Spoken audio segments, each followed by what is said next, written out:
안녕하세요. 신용 좋은 사람들의 신용상담사입니다. 신용상담을 하다 보면 신용과 대출에 대해 미숙하여 예기치 못한 큰 피해를 받는 경우를 자주 마주칩니다. 특히 과거부터 문제된다고 알려진 소액 무이자 대부 대출이 많은 홍보로 피해가 줄어들기는 했으나 아직까지도 이러한 피해가 발생하고 있습니다. 이 피해 사례가 악의적인 것이 막 성인이 되었거나 경제 지식이 부족한 사람들의 기회를 빼앗는 사기에 준한 행위이기 때문입니다. 이번 영상에서는 이러한 피해를 입은 채무자의 사례를 살펴보고 피해를 예방하는 방법과 피해 발생 후 대처하는 방안을 살펴보겠습니다.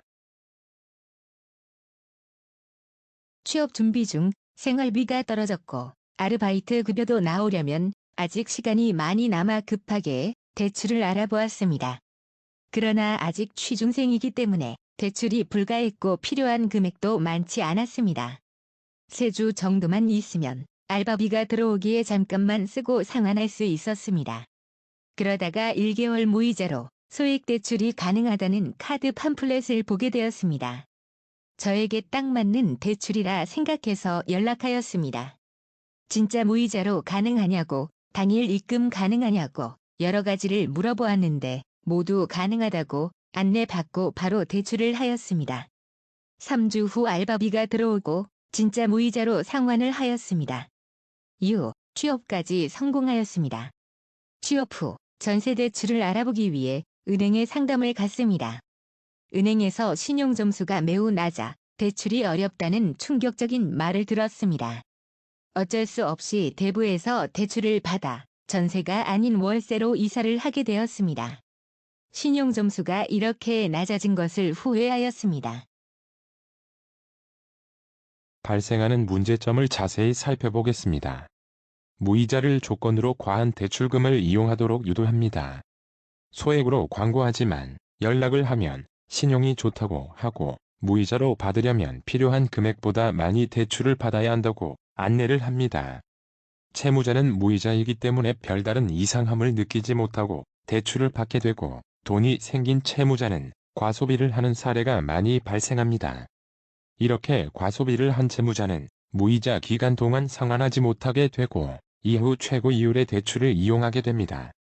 그리고 추가 대출까지 권유를 받아 상황은 계속 악화됩니다. 더 큰 문제는 대부채무이기 때문에 신용점수가 급격히 하락된다는 것입니다. 신용도가 많이 하락되는 경우에는 400점 이상 하락되는 사례도 있습니다. 심각성을 느낀 채무자가 대환을 알아보거나 완납을 한 뒤 추후 필요에 의해 대출을 할 때 좋은 금리의 1금융 대출을 이용하지 못하게 됩니다. 신용도가 700점 이하의 경우 1금융권 대출을 받기 어렵습니다. 지속적으로 신용도가 하락되어 최후에는 불법 4금융을 이용하는 경우까지 몰리게 됩니다. 소액 무이자 대부 대출이 불법 4금융을 이용하게 되는 시작점이 되는 것입니다. 다음으로 피해 예방 방법을 알아보겠습니다. 이러한 무이자 대출은 규제를 통해 온라인과 TV에서 접할 수 없도록 하고 있어 접하기 쉬운 환경은 아닙니다. 그러나 아직까지 오프라인 카드 팜플렛 또는 문자 메시지를 통해 이러한 광고가 이어지고 있습니다. 의심가는 이러한 대출 광고는 살펴보지도 않고 폐기하거나 삭제를 하셔야 합니다. 만약 이미 신용도가 낮아져 이러한 대출을 이용해야만 하는 상황에 있다고 하더라도 적어도 합법적인 등록 대부 업체인지만 확인하셔야 합니다. 등록 대부 업체는 법적 테두리 안에 들어와 있기 때문에 법정이자율을 초과하거나 불법 추심을 저지르지는 않을 것입니다. 금융감독원 홈페이지에 등록 대부 업체 조회 서비스를 통해 등록증 번호, 광고용 전화번호 등이 조회되지 않는 경우 즉시 상담을 중단하시기 바랍니다. 추가로 피해 대응 방법을 알아보겠습니다. 이미 이러한 대출을 이용하여 신용이 하락된 분들은 1금융권 대출이 불가하기 때문에 빠져나오기 쉽지 않습니다. 다행히 정책서민 금융상품의 경우 신용이 하락되어 금융권 대출이 불가하더라도 가능하기 때문에 이러한 제도를 우선 알아보시는 것이 중요합니다.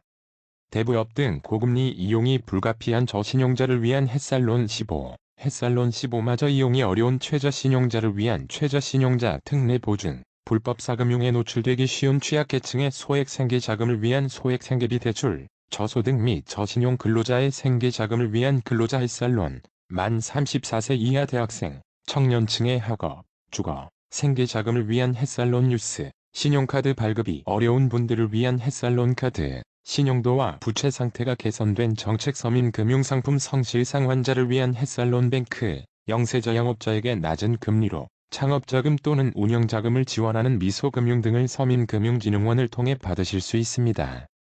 또는 이미 과도한 채무에 빠져있는 분들은 개인회생과 신용회복제도를 통해 채무를 조정받아 변제를 할 수 있습니다. 각 제도에 따라 다르지만 금리 인하 및 상환기간 연장에 더해 채무 감면까지 받으실 수 있습니다. 소액 무이자 대부로 인해 발생하는 문제점과 예방 방법 및 피해 대응 방법을 살펴보았습니다. 2010년대 무분별하게 광고하던 이러한 소액 무이자 대부로 인해 막 성인이 되어 경제 지식이 미숙한 분들과 경제력이 부족한 주부, 노약자들이 큰 피해를 받았습니다. 정상적으로 1금융권에서 대출을 받았다면 발생되지 않았을 문제인데 대부 업체들의 상술로 인해 발생하였고 정부에서는 이를 규제하게 되었습니다. 그러나 많은 시간이 흘렀음에도 아직까지도 이러한 문제가 발생이 되고 있습니다. 다행히 예전과 다르게 서민금융상품들의 홍보도 잘 되고 있으며 채무조정 제도도 확대되어 이러한 피해를 최소화할 수 있게 사회적 시스템이 갖춰지고 있습니다. 앞으로 이러한 피해를 겪는 분들이 없어지길 희망하겠습니다.